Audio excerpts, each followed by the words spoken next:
So I recently started my True Zenoiran run of Unicorn Overlord with the intention of trying to use more units that I didn't use in my expert run. And one of these classes was the barbarian, also known as the berserker once you promote it. I had initially just tried to use them as frontline units, and normally with little to no success. They were usually somehow too squishy or required too much support for me to keep up, and I had to rely too much on them surviving that the rest of my team didn't get to do a ton of damage. When I started my True Zenoiran run, I decided to revisit their wide smash move and actually read the text, and that's when I discovered the additional 50 potency that you get when the unit is at 100% HP. Now, to have a 1 action point 200 physical potency move seems quite strong that also hits a row of enemies. At this point, I kind of realized that maybe they're the best backline unit, not frontline. So after some tampering, I kind of found a unit composition that I enjoy that uses 2 berserkers, a lane, and the sorceress. This is just after completing Drakenhold that I have this composition. I used it a lot in Drakenhold, and it worked with quite a bit of success. Even as a 3-person composition, either with the soldier in there or 2 berserkers. The big thing is that there's a lot of self-sustain, so a healer isn't fully necessary. There's enough stall to where, again, we can try and stall the backline damage while we take care of the front line. And Elaine's inherent good passive point block and self-sustain action point keeps the front line nice and healthy during most combats. So let's get into the units of the composition, and we'll go ahead and just start with the 2 berserkers. So the first one is Bruno. There is one thing that I'll note is that I did change him to double offensive, as again they're in the back line, so his defensive stats don't make a lot of sense anymore. He just needs to be able to kind of take 1 hit and then use his passive point to recover it, as most of the damage is going to be on Elaine, except for when we get hit with the row attack, which is when I want Bruno to be able to heal himself. So I went with a little bit more of a risk and decided to go full damage with both berserkers. So Bruno and my hired berserker are both double offensive, with the intention of trying to deal the most amount of damage as possible. Moving to their loadout, it's pretty straightforward.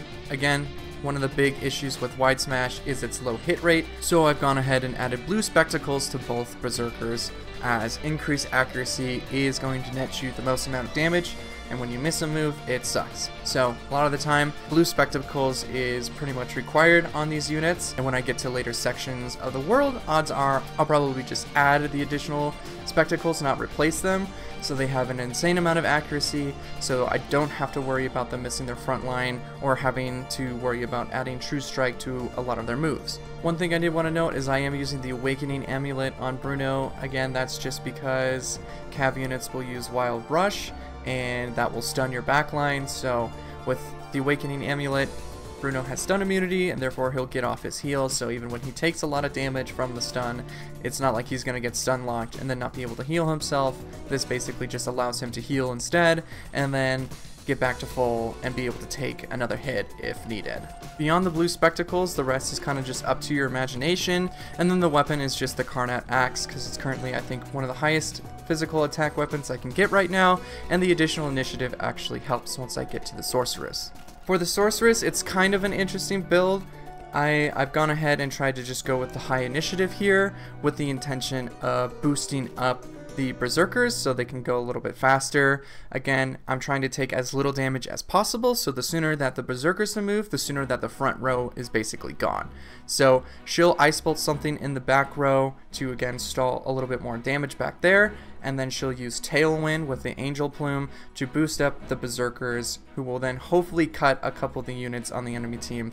Obviously, having an initiative of just above 20 still isn't fantastic, but it does help beat some cavalry units or other frontline units that might have gone before them.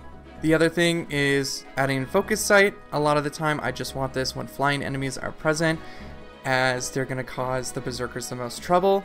Even if there are thieves, normally they actually dodge a little bit less and I'm less interested in having that. I might change that later, but right now I just have it where when flying as enemies are present, she'll go ahead and use Focus Sight on the Berserkers, but beyond that, she will just use Magic Conferral instead, which definitely helps defeat armored front lines or more annoying front lines that are a little bit tougher for physical attack damage units to get through.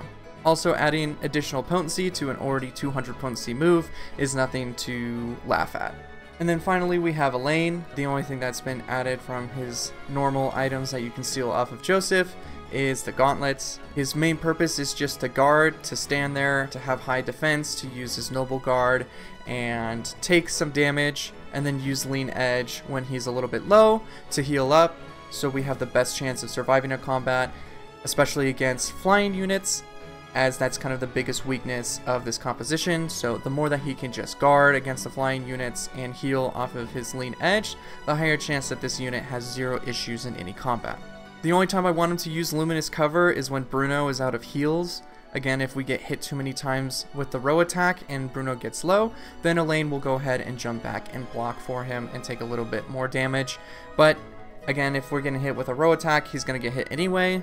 And you might be asking why I don't do that just normally. The big reason is because Bruno can self-sustain, I want Elaine to try and use his passive points as little as possible. So if he's going to guard regardless without having to use Noble Guard, then I'd rather him do that and save the blocking again for when Bruno is low, or if an archer happens to hit my caster, that would be the other thing. So you'll see that Luminous Cover also covers the caster specifically, and that's just if the archers are going for dual shot a lot and I didn't rearrange my units enough to where the sorceress isn't getting hit by anything. I'm kind of hit or miss on Cavalry Slayer right now for Elaine because his main job is to just stay alive, and so when he uses one action point to not heal himself, that can feel a little bit bad. So I'm still not sure if that's something that's going to stay, but right now I am still using it because Cav units are annoying, and the sooner that I can take them out or, you know, take out a Doom Guard, the better. But I think you could probably just use Lean Edge and accomplish the same thing. And that's about it. Currently, this is the first unit composition that I wanted to show off. I've got some other ones also cooking in the background that I'll probably try and show off later this week. I just wanted to get to a point where I had some early game and some mid game stuff to show off, because I think that's where the builds get really fun. This is the first one that I really wanted to try out because, again, I felt a little bad that I didn't really use the Berserker, and they are pretty cool, and Wide Smash is a pretty strong move, so finally realizing where I should put them to best utilize their insane amount of damage feels really good. And this unit composition will get through the majority of enemy units that you're going to encounter. I'll probably try and put up a video of me kind of just hovering over some units as I went through a side quest, and they pretty much just mowed over every single one of them. So it's really satisfying to get 2 or 4 row attacks that just do an insane amount of damage that most of the time are just going to wipe out a team if they get a chance to go before the enemy team gets the chance to go. That's kind of the name of the game of Unicorn Overlord at this point, is if you can go first and you can just kill the enemy units, then you're not going to have any issues on defense. But I personally enjoy the theorycraft side of it and finding fun compositions like this and using units that I didn't get to use before. So at the end here, I'll still post screenshots of my tactics and probably even try and do an update video, as I kind of know how I want to construct the 5-person composition of this. So later down the line, I'll probably do an update video of the 3 unit compositions that I'm kind of thinking of right now and how they're performing later into the game, and if there's anything that I needed to change or if they just went kaput later on. So stay tuned for that. If you did happen to make it to this point in the video, I appreciate you very much for watching. If you're interested in a little bit more Unicorn Overlord content, please consider subscribing, as I do have some other unit compositions that I'd like to show you all. So thank you all again for watching, and I will see you all in the next video.